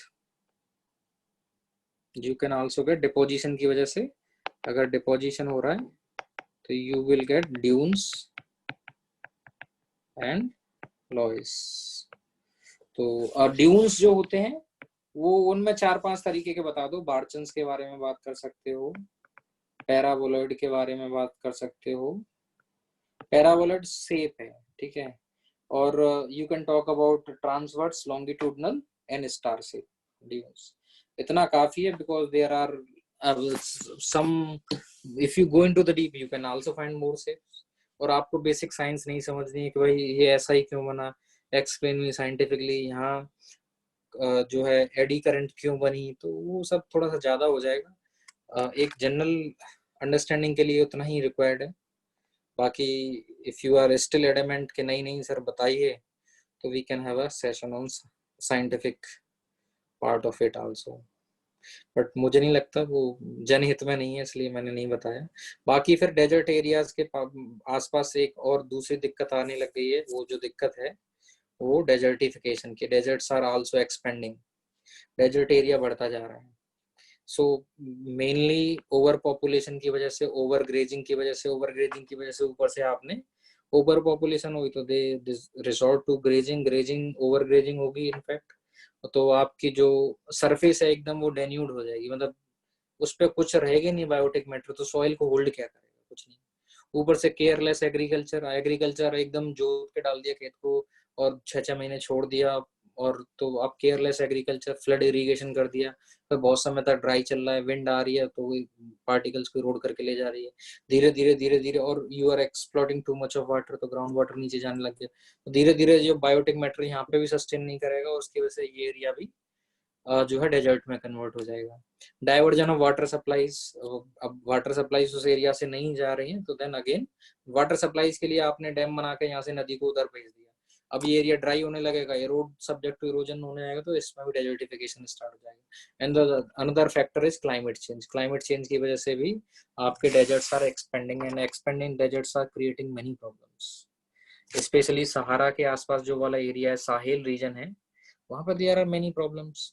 countries के बीच में फाइट इसलिए हो रही है, अब now you will see fight not only over the land, जहाँ पास्टोरल कम्युनिटी है वहाँ लैंड के ऊपर फाइट होगी, ट्राइबल वॉर्स हो रहे हैं, देन अदर जहाँ स्ट्रॉन्ग कंट्रीज हैं वहाँ पे वाटर वार्स चल रहे हैं। आप इसी की हालत देख लो जो नाइल रिवर की है तो डेजर्ट अगर एक्सपेंड करते हैं then there will be many other problems.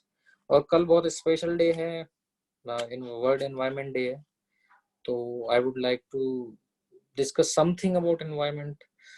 कल की क्लास में मतलब we want to be discussing much about geography, I will ask some of my friends also to speak something. तो अगर आप कुछ चाहते हैं कि मैं कुछ किसी और इशू, स्पेसिफिक इशू पे बात करूँ, you can tell me now also, और पाठक सर को बता सकते हैं, I will try to convey those message also, क्योंकि कल का दिन स्पेशल है, वर्ल्ड एनवायरनमेंट डे है। So purpose is like everyone should spread the awareness. I will also ask you to spread the awareness, tell and there is a very difficult thing to tell a common man about environment. You me are like normal who can survive, you have a sources of livelihood and all, but there are many people who are too poor, not educated enough, telling them what is environment is a very difficult task and why they should care about environment. So बहुत सारे issues हैं, तो if तो उनको कैसे बताना है, they have always lived with environment, they were never having lifestyles which were against the environment to be honest. But environment की सबसे ज्यादा जरूरत जानने की तो उन्हीं को है जो पढ़े लिखे हैं, जो और एनवायरनमेंट का दोहन कुछ ज्यादा अधिक मात्रा में कर रहे हैं. So there are many issues which can be talked. It cannot be covered in a day also. But tomorrow is a very special day, so we can talk about any of the issue you want. I can speak on that. ठीक है. Otherwise जो आपका environment वाला जो portion cover होगा उसमें तो we will be covering all the international agreements and all. वो what world is doing, what is happening with the environment. किसी ने वो report का नाम सुना है 1.5 degree report? UNFCCC की जो प्लेटफॉर्म है उसका तो नाम सबने सुना हो. किसी ने सुना हो तो बता सकते हैं. Okay, let me stop first of all this. आज की क्लास तो यहीं पे एंड होती है. ठीक है. So let me see your questions. खाम से ना मिस्र में चलती है. Right. We will talk about that. I was just telling के विंड इरोड करके बहुत दूर तक ले जाती है. लैपिज स्ट्रक्चर कुछ नहीं है जैसे फोटो में दिखाया था. Lapies structure, let me show you again. Okay, I have to share the screen again.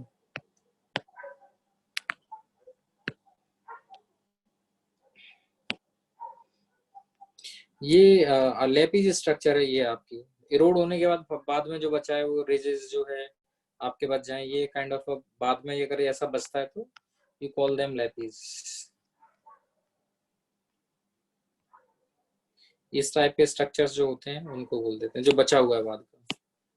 तो नथिंग मच इज देयर.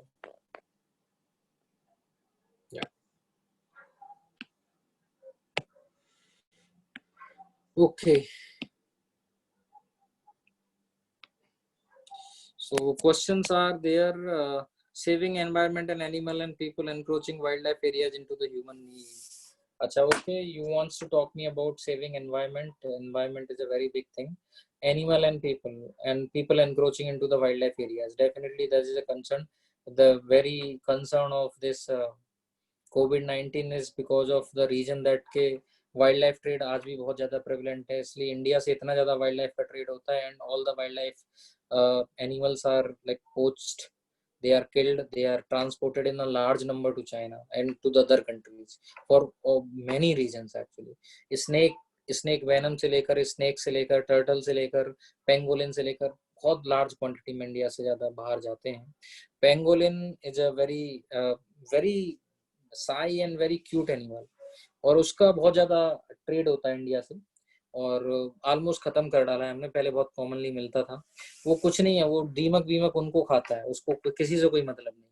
उसको क्या करेंगे, उसको भी गड्ढे, वो जमीन के अंदर रहता है, उसमें धुआं करके निकालेंगे गड्ढे से. धुआं करके निकालने के बाद उसको फिर क्या करेंगे, उसको उसकी स्किन पे स्केल्स होते हैं जैसे आपके नाखून होते हैं, वो केराटिन होता है बेसिकली. तो फिर उसको क्या करेंगे, उसको बॉइलिंग वाटर में डाल देंगे. ऐसे तो मरेगा नहीं, उसमें पत्थर जितने भी मान लो नहीं मरेगा, तो बॉइलिंग वाटर में डाल देंगे. फिर उसके स्केल्स निकालेंगे, फिर उनको बेचने के लिए ले जाएंगे. I mean too much is happening and people are encroaching like anything. Land के लिए पागल हैं और forest they don't need and they feel कि हम ही क्यों बचाएं forest. If they are no forest, in fact there can not be any life. So okay. Difference between inselberg and yardang. Yardang तो एक पूरी रिजेस हैं बहुत लंबी लंबी. इंसलबर्ग एक आइसोलेटेड पीस खड़ा हुआ है आपका. ठीक है. और तो यारडंग में डिफरेंशियल इरोजन हुआ है आपके पूरे लैंड फॉर्म का. और इंसलबर्ग में क्या है, एक ही रॉक था जो रेजिस्टेंट था, बाकी सब उड़ गए. ठीक है विशाल. Okay. Now and another question, how can we contribute to the environment and animals? Definitely I can talk about किस तरीके से आप environment में contribute कर सकते हैं. That's a good point. And how you can contribute to the saving of animals. So definitely there is a huge thing. I will talk about them. अर्थ का temperature 1.5 degree बढ़ गया नहीं है. 1.5 डिग्री रिपोर्ट है, अभी नहीं बढ़ा है. डोंट वरी, 1.5 डिग्री बढ़ जाएगा then everyone will know. And but this is like how much, कितना समय में 1.5 डिग्री बढ़ जाएगा एंड ऑल. अभी नई रिपोर्ट आई थी. आई टॉक मतलब I had a session with those people who have written this report from India. So I mean this is a important report. जो एग्जाम की तैयारी कर रहे हैं they have all heard about it. तो probably anything else you want me to talk tomorrow or do you want me to bring some environmental experts to talk about? whoever you consider to be environmental expert, I can bring them also. But this environment acts will be too much to talk about, but I will talk about basic things. What are forbidden within the acts? That's a good thing. Let me note down.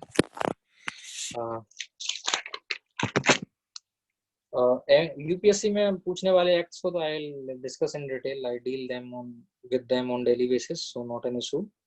Environmental acts, just basics. I will say what all things are forbidden which a common person should not do. Okay, then okay, 1.5 degree report, nobody wants to talk about that. How we can contribute. Okay, and then encroachment into wildlife areas.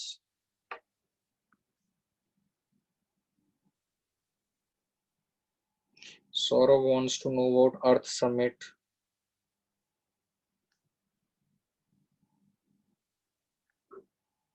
As a common man, what can you do for the environment? Okay, like you should know what you can do for the environment, right? The basic purpose why we celebrate this environment day. विश्व पर्यावरण दिवस क्यों मनाते हैं आखिर? The purpose is just to spread awareness. So are you aware about your environment? Are you aware that environment कैसे बना है, कैसे degrade हो रहा है, हम क्या कर रहे हैं, किस तरफ जा रहे हैं, कितनी progress हो गई है? हाँ, जू में animal adoption is a common program across India. It's not only in the Mysore Zoo. Mysore Zoo do have this program. Mysore Zoo is one of the best zoo in fact, Asia, very large zoo, well managed zoo also. But Chandigarh, everywhere most of the zoos have this policy of allowing you to adopt any animal. But zoo is not the perfect place for animal, but we have zoo for many reasons. So I'll explain. It's not like कि जू में आपने कैदी बना के रखा हुआ है.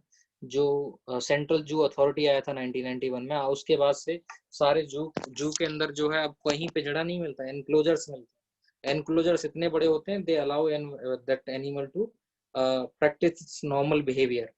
So you will find zoological park, biological parks, but there are no chidyaghar, right?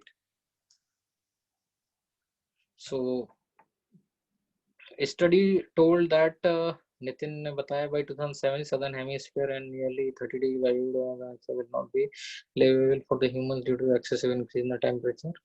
The whole area will get degraded.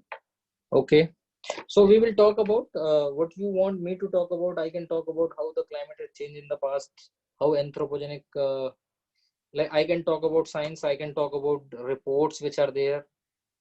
So you want me the session to be like, or I should focus on what a common man, how a common man can contribute to. ठीक है, तो common pollution वगैरह जो करते हो, we can talk about it at least. एक वैसे ही break ले लेते हैं ज्योग्राफी से, बहुत ज्योग्राफी हो गई है. There is not much actually which is left. I think जो अभी बचा हुआ है, अब विंड इरोजन की वजह से लैंड फॉर्म्स का ट्रांसफॉर्मेशन बता दिया, कास्ट टोपोग्राफी बता दी, ग्लेशियल इरोजन की वजह से बता दी. What is left is actually fluvial erosion, water के द्वारा, तो river course and all these things. And once it is over, in fact a lot amount of your geography is over. So उसके बाद तो बस नाम है, छोटी छोटी चीजें बची हैं. तो विंड इरोजन जब कल बात होगी रिवर्स की, तो रिवर की लंबाई और रिवर्स की भी बात हो जाएगी, कैसे बनी कुछ कुछ रिवर्स, वाटरफॉल्स की बात हो जाएगी वर्ल्ड के, इंडिया के.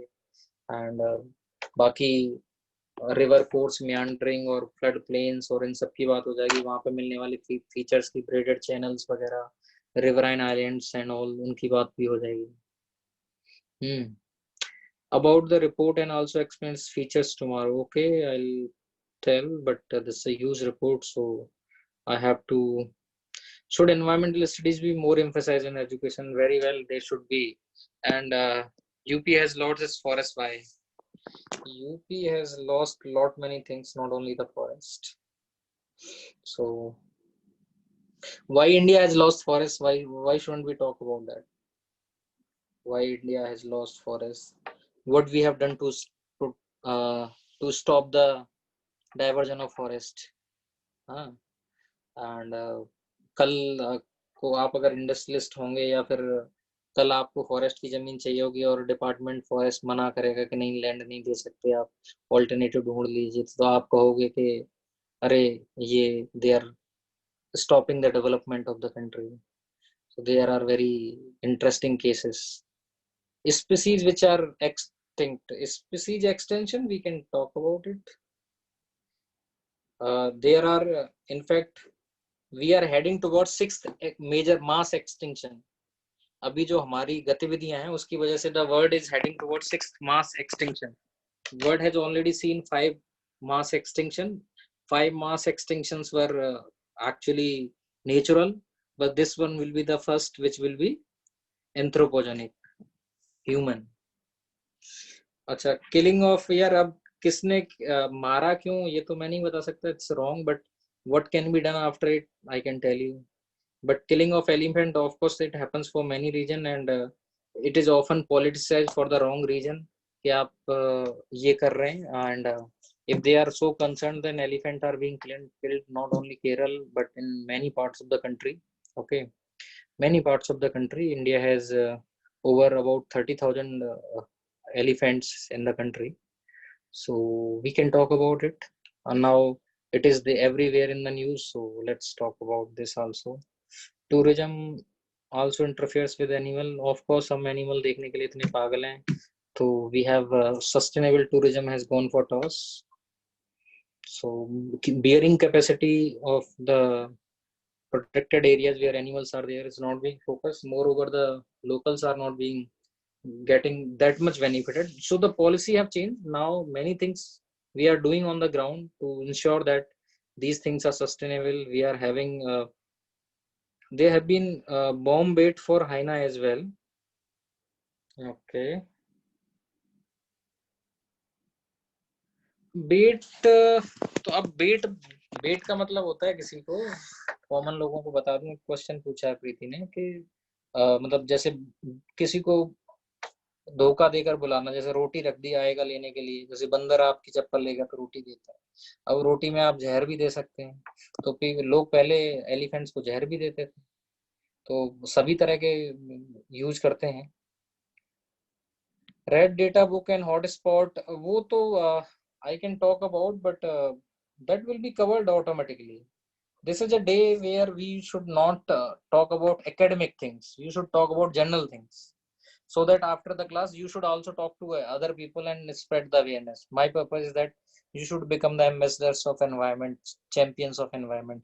Protect, somebody has to take care, and all of us have to take care.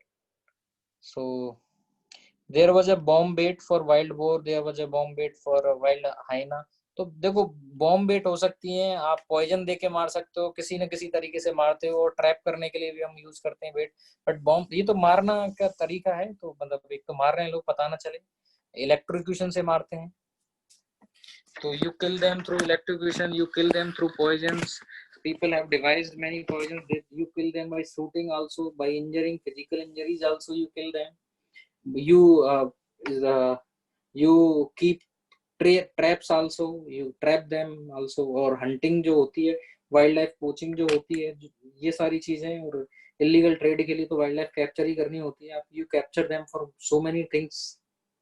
So we have crossed all the barriers. It's not that this elephant killing was wrong. In fact, it is happening at such a large scale.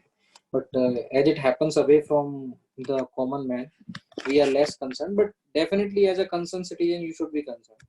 So let's keep the general session very general rather than being academic oriented. वो तो study related चीज. Let's not focus on UPSC.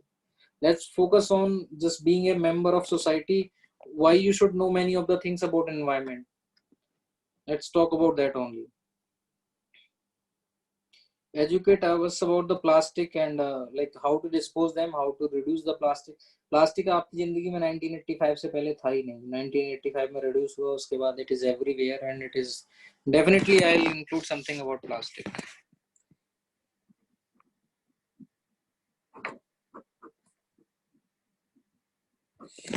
Nitin is saying recently, I know about it.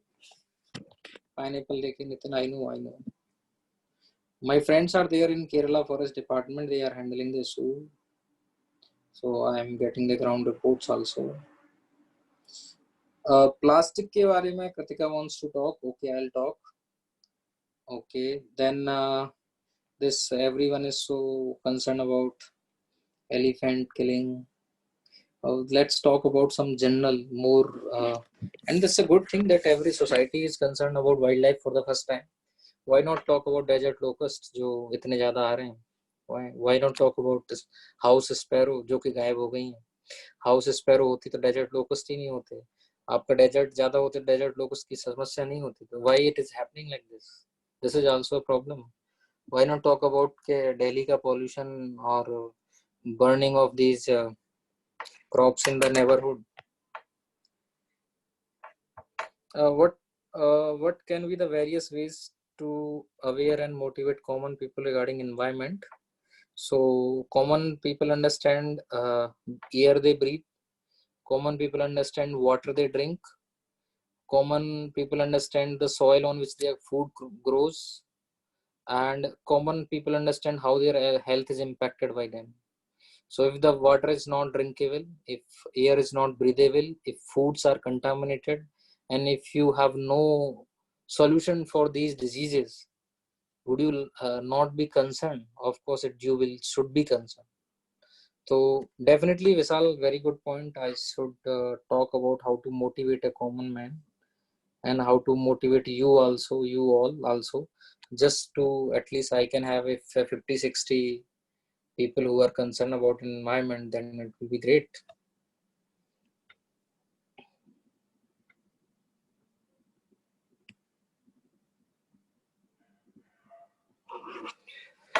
Okay,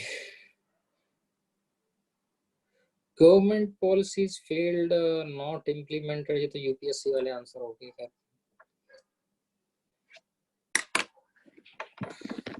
pollution control will benefit population control. हाँ, population control तो करेगा, benefit definitely, because population control is one of the reason we are destroying our forest at rapid pace. Because when it comes to survival, then you think about that only. Anyway, so major environmental hazard which we faces, right? Hazard faced by India, या various part of India and world. ठीक है, अभी इतने सारे cyclones आ रहे हैं, Amphan आ गया, निसर्ग आ गया. Then you are facing desert locust problem also. Then you are reading about killing of wild animal. ठीक है, okay. Humans are extremists. They won't stop until the adverse effect of environment. Let's not call humans to be extremists. Like modern man has become like that, with technology in its hand and mad race for material well-being. Not everyone actually. There are many societies which are living in peace with the environment. Don't be so angry with the humans. And we human definitely can learn also. We can modify ourselves. That's why we need to put efforts all the time. ठीक है आलोक. Population control, carbon credit ये थोड़ा सा ना वो हो जाएगा academic. It's not something we should talk on this day. Not from general public. Aquatic life. Okay.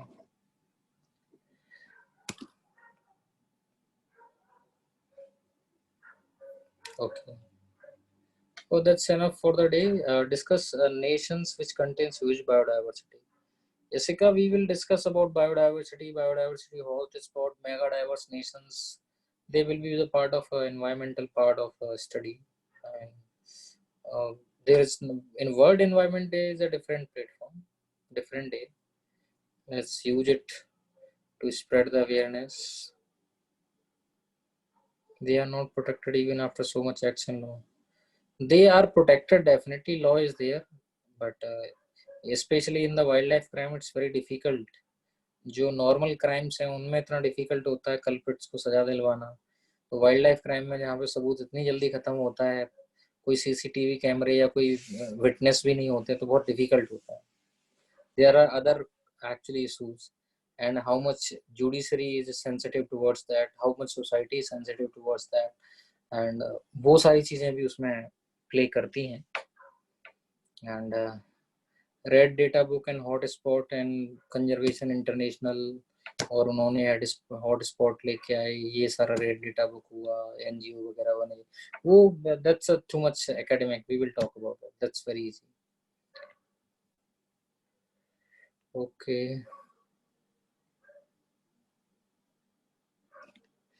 Environmental education तो डेफिनेटली बहुत ज़रूरी है। कल का पर्पस भी इन्वायरमेंटल एजुकेशन ही है।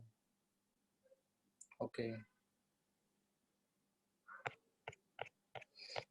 ओके, आई नीड, ओके, चलो फिर that's enough for the day.